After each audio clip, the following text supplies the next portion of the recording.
ई classes में उत्तर प्रदेश के जिन छात्रों ने अभी अभी कक्षा 9 पास किए है और कक्षा 10 में जो आ गए हैं, मैं उन सभी छात्रों का ई क्लासेस में स्वागत करता हूं। प्रिय छात्रों, आज हम आपको कक्षा 10 की आपकी विज्ञान पढ़ाने जा रहे हैं। सारे बच्चे, इससे पहले मैंने आपको गणित पढ़ाया था। आज मैं आपको कक्षा 10 की विज्ञान आप देख रहे हैं। मैं आपको एक कक्षा 10 की विज्ञान पढ़ाने जा रहा हूँ। सारे बच्चे मेरे साथ क्लास ज्वाइन करें। सारे बच्चे ई क्लासेस SK कुशवाहा मेरे चैनल को सब्सक्राइब करें और मैं लगभग 1 घंटे की क्लास पर डे लेता हूँ, तो आप उसको नियमित रूप से पढ़िए, तो निश्चित ही आपको इस विज्ञान की कोचिंग की आवश्यकता नहीं पड़ेगी। मैं आपको पूरी विज्ञान पढ़ाऊंगा, पूरा टॉपिक पढ़ाऊंगा। आप ध्यान से पढ़िए और अपना वर्क डेली करिए। निश्चित ही आपको किसी कोचिंग की आवश्यकता नहीं पड़ेगी, बस आप पूरा वीडियो रोजाना देखिए। तो प्यारे बच्चों, मैं बिना किसी देरी के आज शुरुआत करता हूँ। तो देखिए, पहले यहाँ पर समझ लीजिए, हमारी ये जो कक्षा 10 की विज्ञान है, इसके अंदर आप ध्यान दीजिए, ये हमारी जो पूरी विज्ञान है बच्चों, पूरी विज्ञान हमारी 5 इकाइयों में बटी हुई है। पूरी इस विज्ञान की किताब को 5 इकाइयों में बांटा गया है, जिसमें से हम एक एक इकाई करके पढ़ाएंगे। तो बच्चों, आप देख रहे हैं यहाँ पर ये इकाई 1 है। इस इकाई का नाम है रासायनिक पदार्थ प्रकृति एवं व्यवहार। इस एक इकाई यानी एक यूनिट के भीतर 1, 2, 3 एंड 4 चैप्टर हैं, 4 अध्याय हैं। एक यूनिट में 4 अध्याय हैं। ये बच्चों चारों ही अध्याय रसायन विज्ञान के हैं। तो सबसे पहले हमारी जो पहली इकाई है, जो फर्स्ट यूनिट है, रासायनिक पदार्थ प्रकृति एवं व्यवहार, वो 4 अध्याय में बटी है, जिसमें से पहला अध्याय है रासायनिक अभिक्रियाएं एवं समीकरण। दूसरा अध्याय है अम्ल, क्षारक एवं लवण। तीसरा अध्याय है अध्याय 3 धातु एवं अधातु। और चौथा अध्याय है कार्बन तथा उसके यौगिक। बच्चों, हम आपको एक बात और बता दें, यहाँ पर इसका अंक विभाजन भी किया गया है कि कौन सी इकाई हमारे कितने अंक की है। तो देखिए, हमारा जो पहला ये इकाई 1 है, ये हमारे 20 अंक की है, यानी ये इकाई 20 अंक की है। इस तरह से इसमें और भी इकाइयां हैं, आप देख रहे हैं। इसके अंदर ये जो दूसरी इकाई है, आप देख रहे हैं, इकाई दूसरी है जैव जगत, ये भी 20 अंक का है। तीसरी प्राकृतिक घटना एवं संपत्तियां, ये आपकी 13 नंबर की है, 12 नंबर की है, सॉरी। विद्युत का प्रभाव इकाई 4 13 नंबर की है और इकाई 5 प्राकृतिक संगठन 5 नंबर का है। इस तरह से ये टोटल जो हमारी 5 इकाइयां हैं, आप इसको देख सकते हैं जूम करके। किताब अगर आपके पास हो तो किताब में देख सकते हैं। ये जो हमारी 5 इकाइयां हैं, ये टोटल 5 इकाई हमारी 70 नंबर की हैं और आंतरिक मूल्यांकन हमारा 30 नंबर का होगा। इस तरह से कुल 100 अंक का हमारा विज्ञान का पेपर है। तो बच्चों, मैंने आपको इकाई 1 का विभाजन बताया, ऐसे ही मैं आपको किताब में से ही समझाई दे रहा हूँ। यहाँ पर देखिए, इकाई 2 जैव जगत, इस इकाई 2 यानी यूनिट 2 के अंदर 5, इसके अंदर भी 4 चैप्टर हैं। नंबर पहला चैप्टर है जैव प्रक्रम, दूसरा है नियंत्रण एवं समन्वय, तीसरा जीव जनन कैसे करते हैं, और 8वां आनुवंशिकता। ये हमारा बायोलॉजी का यानी जीव विज्ञान की इकाई है। इसके बाद हमारी तीसरी यूनिट है इकाई 3, अर्थात यूनिट 3, जिसका नाम है प्राकृतिक घटना एवं संपत्तियां। ये फिजिक्स की इकाई है, भौतिक विज्ञान की। इसमें पहला चैप्टर पड़ेगा प्रकाश, इसमें हम पढ़ेंगे परावर्तन एवं अपवर्तन, light refraction and reflection, reflection and refraction. 10वें में मानव नेत्र, यानी इकाई 2 है इसकी, या दूसरा अध्याय है मानव नेत्र तथा रंग बिरंगा संसार। और इसके बाद चौथी इकाई है विद्युत का प्रभाव, ये भी हमारी भौतिक विज्ञान की है, जिसमें हम पहला चैप्टर पढ़ेंगे विद्युत और विद्युत धारा का चुंबकीय प्रवाह, ये दूसरा चैप्टर है। इसके बाद यूनिट 5 यानी इकाई 5, इसमें हम प्राकृतिक संसाधन, जिसमें एक ही अध्याय पड़ेगा हमारा पर्यावरण। तो इस तरह से बच्चों हमारी पूरी विज्ञान 5 इकाइयों में बटी है, unit 1, unit 2, unit 3, unit 4 and unit 5, जिसमें से पहली इकाई में हमारे 1, 2, 3 एंड 4 4 चैप्टर हैं, जो मैंने बता दिए 1, 2, 3 एंड 4। इस इकाई में हमारे 4 चैप्टर हैं। इकाई 2 में 1, 2, 3, 4, यानी इसमें भी 4 चैप्टर हैं। इकाई 3 में 2 चैप्टर हैं, इकाई 4 में 2 चैप्टर हैं, इकाई 5 में 1 चैप्टर है। इस तरह से अगर हम अध्याय की बात करते हैं, तो प्यारे बच्चों अगर मैं अध्याय की बात करता हूँ, तो हमें कुल 1, 2, 3, 4, 5, 6, 7, 8, 9, 10, 11, 12, 13, इस तरह हमें 13 अध्याय का अध्ययन करना है। तो बच्चों आज मैं आपको विज्ञान की शुरुआत कराने जा रहा हूँ, जिसमें मैं यूनिट 1, इसमें हम आपको इकाई 1 पढ़ाएंगे। इस विज्ञान की इकाई 1, जिसका नाम है रासायनिक पदार्थ एवं प्रकृति एवं व्यवहार। इसमें हमारे 4 चैप्टर हैं, 1, 2, 3 एंड 4। तो मैं आपको बच्चों पहला चैप्टर पढ़ाऊंगा, लिहाजा मैं अब आपको अध्याय 2, 3, 4 इनको मिटाई देता हूँ, और इसमें मैं आपको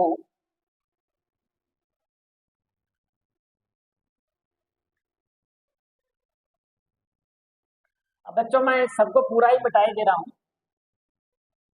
मैं दोबारा से फिर आपको लिख रहा हूँ और मैं बताना चाह रहा हूँ मैं आपको क्या कर रहा हूँ।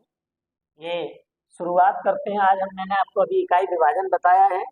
इसके बाद हमारा अध्याय 1, मैं अब सीधा सीधा डाल रहा हूँ अध्याय 1, जिसका नाम है रासायनिक अभिक्रियाएं एवं समीकरण।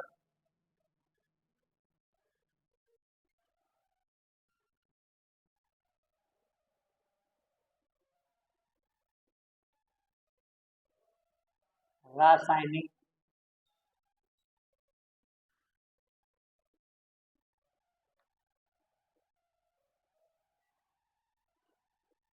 अभिक्रियाएं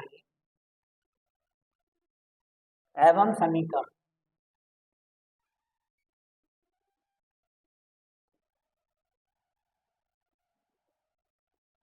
सारे बच्चे ध्यान से देखें। आज हम आपको ये पहला चैप्टर पढ़ाएंगे। मैंने जैसे डाला है, आप अपनी एक नोटबुक बना लें। सारे बच्चों से मैं कह रहा हूँ, सारे बच्चे एक नोटबुक बना लें, जिसमें यहाँ से शुरू करेंगे। आप पहले भी डाल भी सकते हैं इकाई 1 रासायनिक पदार्थ एवं प्रकृति एवं व्यवहार।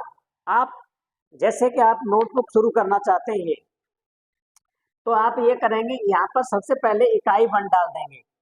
ठीक है, इकाई के बाद में फिर पहला पेज खोल करके यहाँ पर डाल देंगे। जैसे आप समझिए मेरी बात को, जैसे मान लीजिए आपकी ये नोटबुक है, तो आपका पहला जो पेज है, यहाँ पर मोटा मोटा लिख देंगे इकाई 1 और डाल देंगे रासायनिक पदार्थ यानी ये बात लिख देंगे रासायनिक पदार्थ प्रकृति एवं व्यवहार। तो ये आप पूरे पेज पे मोटा मोटा डाल दीजिए, यानी ये हो गया कि हमारी यहाँ से इकाई 1 शुरू हो रही है। और उसके बाद तुरंत ही, चूंकि इस इकाई में 4 चैप्टर हैं, अब यहाँ पर डालेंगे ये वाली चीज, अध्याय 1 रासायनिक अभिक्रियाएं एवं समीकरण। मेरी बात को सारे स्टूडेंट समझ गए होंगे। पहला जो चैप्टर है वहाँ इस पेज पर मोटा मोटा लिख देंगे ये वाली इकाई 1, ये लिख देंगे केवल, और अध्याय को दूसरे पेज से शुरू करेंगे, जैसा कि मैंने यहाँ से शुरू किया है। इस तरह से आपकी नोटबुक बनना शुरू हो जाएगी। सारे बच्चे नोट्स बनाएंगे और उनको समझेंगे। मैं आपको लिखाऊंगा भी और समझाऊंगा भी, तो आप पूरी तरह ध्यान से समझिए। तो प्यारे बच्चों, इसमें सबसे पहले मैं आपको पढ़ाने जा रहा हूँ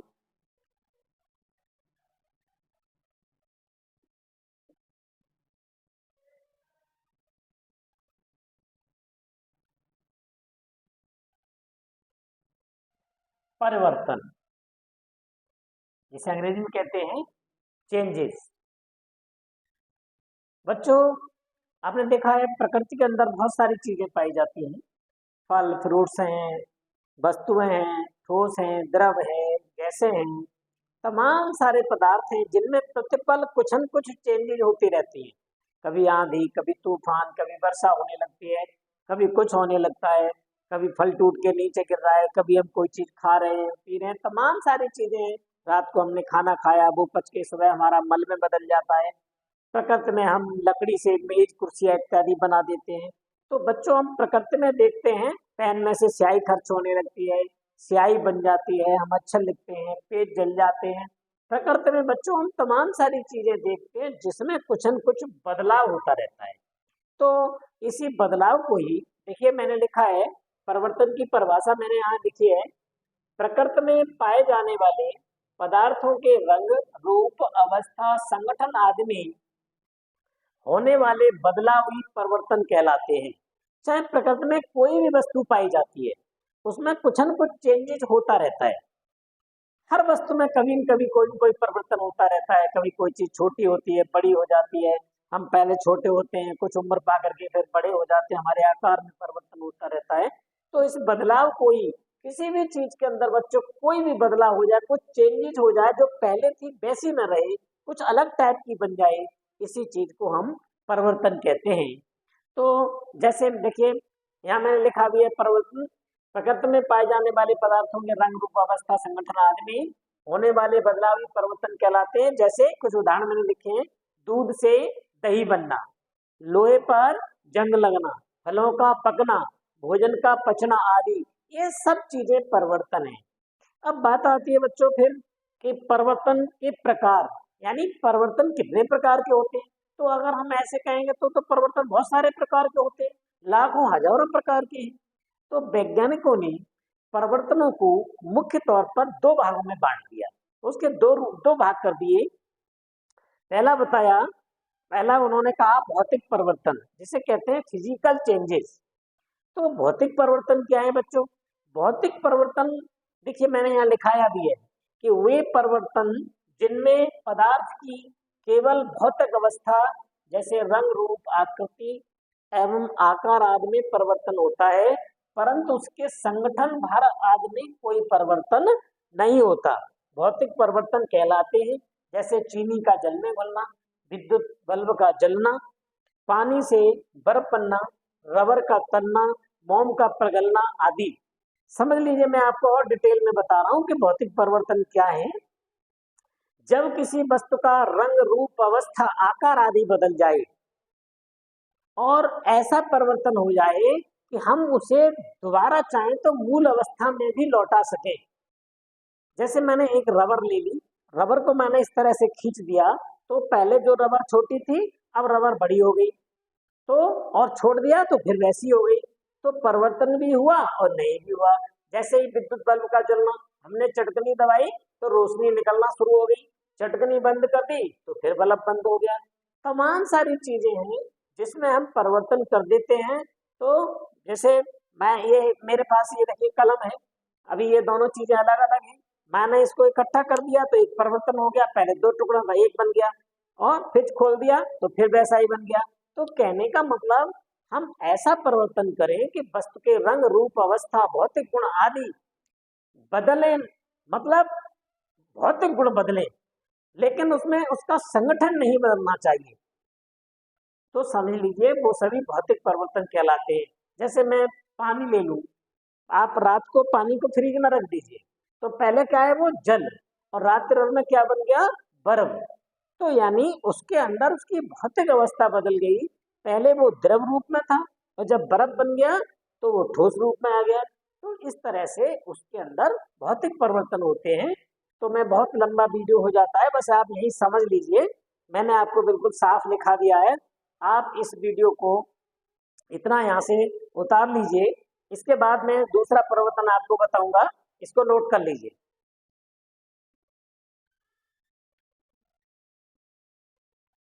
जिसे कहते हैं केमिकल चेंजेस।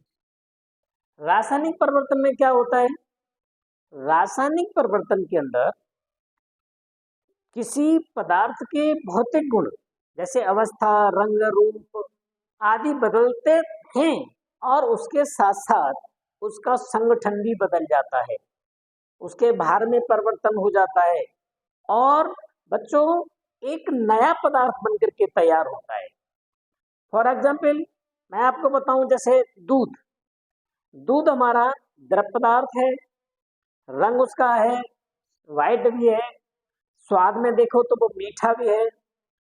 अब रात को जब उसको हम जमा देते हैं तो बच्चों प्रातः उसका क्या बन जाता है, दही। तो दही जो बन गया उसका स्वाद अब कैसा हो गया, खट्टा। पहले दूध कैसा था, मीठा। दूध दही बन गया खट्टा। दूध एकदम द्रव था, दही थोड़े बिल्कुल द्रव तो नहीं रहता, थोड़ा सा गाढ़ा जैसा हो जाता है, उसकी अवस्था कुछ ठोस जैसी हो जाती है, बिल्कुल ठोस तो नहीं कह सकते। तो उसका स्वाद बदल गया, रंग रूप अवस्था सब कुछ बदल जाता है उसका। और यहाँ एक और बात होती है कि अब हम जो नया पदार्थ बनाए, जो हमारा दही बनाए, उससे हम लौट करके फिर दूध नहीं बना सकते। अर्थात रासायनिक परिवर्तन के बाद जो नया पदार्थ बनता है उसको हम लौट करके पुनः मूल पदार्थ में किसी भी प्रकार से परिवर्तित नहीं कर सकते। इस बात का हमें ध्यान रखना चाहिए कि भौतिक परिवर्तन में अवस्थाएं बदलती थी और उसको हम मूल अवस्था में ला सकते थे। जैसे हमने मोम को पिघलाया तो पिघल के वो द्रव बन गया, उसको जला दिया तो फिर मोम बन गया। तो ये हमारा भौतिक परिवर्तन रहा। लेकिन रासायनिक परिवर्तन में मोमबत्ती का जलना रासायनिक परिवर्तन है, क्योंकि जब मोमबत्ती जल गई तो मोम खत्म हो गया। तो इसका मतलब ये हमारा रासायनिक परिवर्तन हो गया। इसी तरह से बहुत सारी चीजें हैं, जैसे भोजन का पचना। हमने रात को खाना खाया, बड़ा स्वादिष्ट खाना लगता है, लेकिन जब वो आमाशय में जाता है और 5-7 घंटे के अंदर वो पचने के बाद रात भर में क्या बन जाता है, मल बन जाता है। भोजन में और मल में दोनों में जमीन आसमान का अंतर है। तो दोबारा मल से भोजन नहीं बनाया जा सकता जो हमने खाया था। अर्थात एक नया पदार्थ बन के तैयार हो जाता है जिसके रासायनिक गुण, संगठन इत्यादि सभी भिन्न होते हैं। ऐसे जैसे मैग्नीशियम का जल जाना, मैग्नीशियम जल जाता है, मैग्नीशियम ऑक्साइड बन जाता है। तो इस तरह से बच्चों जो हमारे परिवर्तन होते हैं उन्हें हम रासायनिक परिवर्तन कहते हैं। मैंने आपको परिभाषा लिखाई है, समझाया भी है। देखिए, रासायनिक परिवर्तन केमिकल चेंजेस वे परिवर्तन जिनमें पदार्थ के भौतिक गुणों के साथ साथ उनके संगठन एवं भार में भी परिवर्तन हो जाता है तथा एक नए पदार्थ का निर्माण हो जाता है, रासायनिक परिवर्तन कहलाते हैं। जैसे दूध से दही बनना, लोहे पर जंग लगना, मैग्नीशियम का जलना, फलों का पकना, भोजन का पचना, लकड़ी का जलना, फलों का सड़ना आदि। यहाँ पर ठीक है, ये मैंने आपको परिभाषा लिखाई है, तो आप इस परिभाषा को नोट करिए। तो बच्चों मैंने इस परिभाषा को आप नोट कर लीजिए अच्छी तरह से। तो बच्चों इस तरह से मैंने आपको आज इस इकाई 1 के परिवर्तन के बारे में बताया, जिसमें भौतिक परिवर्तन और रासायनिक परिवर्तन को मैंने समझाया है। आप आशा है इनको समझ गए होंगे। तो कल हम इससे आगे का टॉपिक पढ़ाएंगे। आज का लेसन यही खत्म होता है। तो बच्चों हम आपसे एक बार फिर कहेंगे, अगर आपको विज्ञान की कोचिंग पढ़नी है, वो भी बिना किसी खर्चे के, बिना किसी शुल्क के, तो आप हमारे चैनल को, जिसका नाम है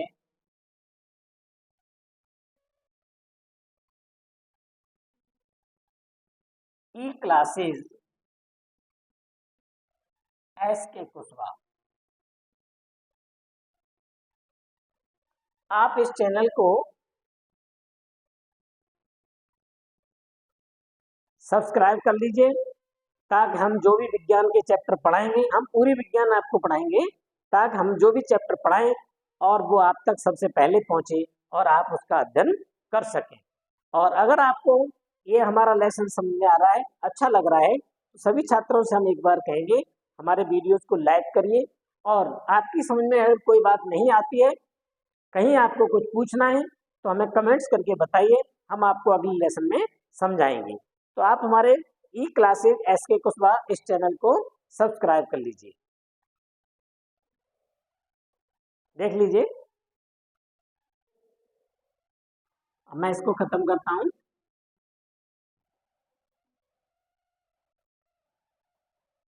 आज का लेसन यही समाप्त होता है।